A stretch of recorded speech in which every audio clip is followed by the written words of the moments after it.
Hi everyone, welcome to Rahul and Jayshree association company. तो हमारा ये लॉ फर्म है और हम लेक्चर्स ही प्रोवाइड करते हैं एजुकेशनल सब्जेक्ट से रिलेटेड। फॉर एग्जांपल हम सीपीसी के ऊपर लेक्चर लेके आते हैं, सिविल प्रोसीजर कोड, ठीक है। और एक लेक्चर आ रहा है इंडियन हिस्ट्री जनरल स्टडीज़ के ऊपर। तीसरा लेक्चर आ रहा है इंडियन कॉन्स्टिट्यूशन के ऊपर। हम करंट अफेयर्स भी प्रोवाइड करते हैं। अगर आपको नोट्स चाहिए तो मैं डिस्क्रिप्शन बॉक्स में नोट्स के लिए मैं अपना टेलीग्राम चैनल और फेसबुक चैनल का लिंक मैं आप लोगों को प्रोवाइड करा दूँगा, आप जाके ज्वाइन कर सकते हैं। उसमें आपको प्रोवाइड करा दूंगा ताकि आपको नोट्स और आपको एमसीक्यू प्रैक्टिस होते रहे साथ में साथ, क्योंकि वो भी ज़रूरी है। अगर आपको चैनल पसंद आता है तो आप चैनल को सब्सक्राइब करें ताकि आपको तक नोटिफिकेशन मिल जाए।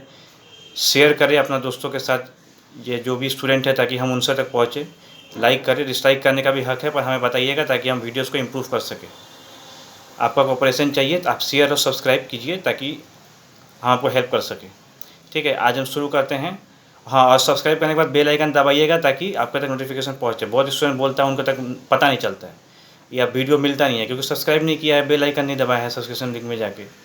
ठीक है, सब्सक्रिप्शन फ्री है, सब्सक्राइब करो, हमें भी हेल्प करो। आपको भी हम हेल्प कर रहे हैं, इतना इनिशिएटिव लेना आपका भी रिस्पॉन्सिबिलिटी है। तो शुरू करते हैं। यह है 4th topic, Indian polity Indian constitution का लेक्चर आ रहा है। वो है federal system with unitary bias. Federal system क्या है? फेडरल सिस्टम मतलब स्टेट और सेंटर दोनों एक साथ चलेगा। ऐसा नहीं है जो सेंटर के पास ज़्यादा पावर है, स्टेट के पास ज़्यादा पावर है। सेंटर स्टेट दोनों इक्वल है। दोनों अगर इक्वल है तो दोनों के पास इक्वल पावर रहेगा।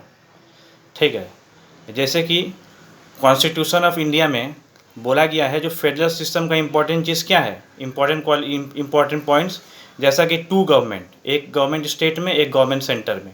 दूसरा डिवीज़न ऑफ पावर, 3 लिस्ट है, state list, central list, concurrent list. State list में कौन लॉ बनाएगा? State government. सेंट्रल लिस्ट में कौन बनाएगा? Central government. कॉन्करेंट लिस्ट में दोनों बना सकता है, पर जब कॉन्फ्लिक्ट होगा तो सेंट्रल का लॉ प्रिवेल कर जाएगा, मतलब सेंट्रल का लॉ को ज़्यादा पावर दिया गया है कॉन्करेंट लिस्ट में। ठीक है, उसके बाद रिटन कॉन्स्टिट्यूशन, हमारा कॉन्स्टिट्यूशन रिटन है, ब्रिटेन कॉन्स्टिट्यूशन कन्वेंशन में बेस्ड है।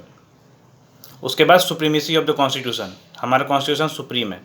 उसके बाद rigidity of the constitution, constitution को उतना आसानी से अमेंड नहीं किया जा सकता है। ठीक है, उसके बाद है इंडिपेंडेंट जुडिशरी, जुडिशरी इंडिपेंडेंट है, कोई भी जुडिशरी को डिक्टेट नहीं कर सकता है। और इम्पॉर्टेंट पॉइंट, लास्ट पॉइंट है बाई कैमरलिज्म, जहाँ पे हमारा जो हाउस है, लोकसभा राज्यसभा 2 हाउस है। बाई कैमरल को हम 2 बोलते हैं। हर एक स्टेट में बाई कैमरल लेजिस्लेचर नहीं है। ठीक है, बाई कैमरल लेजिस्लेचर मतलब 2 हाउसेस, जैसा कि पार्लियामेंट में है लोकसभा राज्यसभा। तो यह फेडरल फीचर्स के इंपॉर्टेंट पॉइंट्स। और बोला ये भी जाता है जो इंडियन कॉन्स्टिट्यूशन जो है वो यूनिटरी फीचर भी प्रोवाइड करता है, जो कि नॉन फेडरल है, जो कि फेडरलिज्म के लिए नहीं है, तो भी हमारा कॉन्स्टिट्यूशन फेडरल है। और नॉन फेडरल फीचर्स जैसे कि क्या है, जो कि यूनिटरी गवर्नमेंट में होता है बेसिकली, उसमें है for example strong centre, centre के पास ज़्यादा पावर है।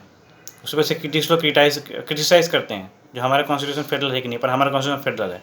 स्ट्रॉन्ग सेंटर यूनिटरी फीचर्स का मेन फंक्शंस है, जो जिसके तहत हमारा कॉन्स्टिट्यूशन को क्रिटिसाइज़ किया जाता है ताकि फेडरल है कि नहीं है, वो है strong centre. Single constitution, state के लिए अलग कॉन्स्टिट्यूशन, सेंटर के लिए अलग कॉन्स्टिट्यूशन, ऐसा हमारे कंट्री में नहीं है। हमारे कंट्री में एक ही कॉन्स्टिट्यूशन है जो कि है ओनली 1 कॉन्स्टिट्यूशन, और सिंगल सिटीजनशिप। हमारा सिटीजनशिप एक ही है, जिसको हम बोलते हैं, एक तरह का हम बोल सकते हैं सिंगल कॉन्स्टिट्यूशन है हमारा डबल कॉन्स्टिट्यूशन नहीं है। ठीक है, उसके बाद है सिंगल सिटीजनशिप, जो कि सिटीजनशिप एक ही मिलता है हमको सेंटर से, ऐसा नहीं है जो स्टेट के अलग सिटीजनशिप हमको मिलता है। उसके बाद है फ्लेक्सिबिलिटी ऑफ द कॉन्स्टिट्यूशन, हमारा कॉन्स्टिट्यूशन फ्लेक्सिबल है। फ्लेक्सिबल है मीन्स हम उसको ईजिली चेंज कर सकते हैं, हमारा सिचुएशन जैसे डिमांड है अमेंडमेंट 368 के तहत आर्टिकल को लाके। उसके बाद है इंटीग्रेटेड जुडिशरी, ऐसा नहीं है जो स्टेट का जुडिशरी अलग है, सेंटर का जुडिशरी अलग है, एक ही जुडिशरी है, वो इंटरलिंक्ड है। उसके बाद appointment of the state governor by the centre, अभी appointment of the governor, state governor को कौन करता है? सेंटर करता है। इसी वजह से क्रिटिसाइज़ किया जा रहा है जो गवर्नर को कैसे अपॉइंट कर सकता है सेंटर, पर ये हमारा फेडरल फीचर्स है कॉन्स्टिट्यूशन का। उसके बाद है ऑल इंडिया सर्विसेज, जैसे IAS IPS, जो कि और इंडियन फॉरेस्ट सर्विस और इंडिया सर्विसेज है, तो इनका जो अपॉइंटमेंट होता है सेंटर करता है। इसी वजह से सेंटर को आरोप लगता है जो फेडरल फीचर्स नहीं है, सेंटर के पास ज़्यादा पावर दिया गया, ऐसा कुछ नहीं, हमारा कॉन्स्टिट्यूशन फेडरल है। और इमरजेंसी प्रोविजन में भी सेंटर को ज़्यादा पावर मिलता है। ठीक है, तो ये सब चीज़ की वजह से बोला जाता है यूनिटरी है, पर नहीं, हमारा कॉन्स्टिट्यूशन फेडरल है। फीचर्स हो सकता है पर हमारा कॉन्स्टिट्यूशन फेडरल है।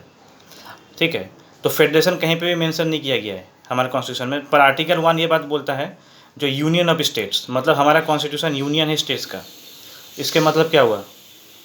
इसके मतलब ये हुआ, जो एक तो इंडियन फेडरेशन जो है वो कोई भी स्टेट का साथ एग्रीमेंट नहीं है। हमारा कॉन्स्टिट्यूशन में स्टेट ऑटोमेटिक आ जाता है, तो हमको एग्रीमेंट करना नहीं पड़ता है, जैसे कि बाकी कंट्रीज़ में एग्रीमेंट करना पड़ता है, पर हमारे कंट्री में एग्रीमेंट नहीं है। हमारा जब देश आज़ाद हुआ तो स्टेट ऑटोमेटिक आ गया, तो हमको एग्रीमेंट करने की कोई ज़रूरत नहीं स्टेट के साथ, तो हम हैं यूनियन ऑफ स्टेट्स।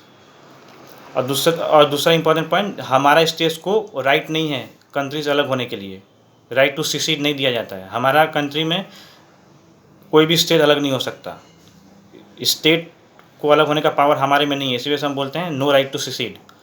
ठीक है। और कुछ फिलोसोफर्स लोगों ने बोला है, इंडियन कॉन्स्टिट्यूशन को डिस्क्राइब किया गया जैसा कि federal in form but unitary in spirit, इसको हम बोलते हैं क्वाजी फेडरल।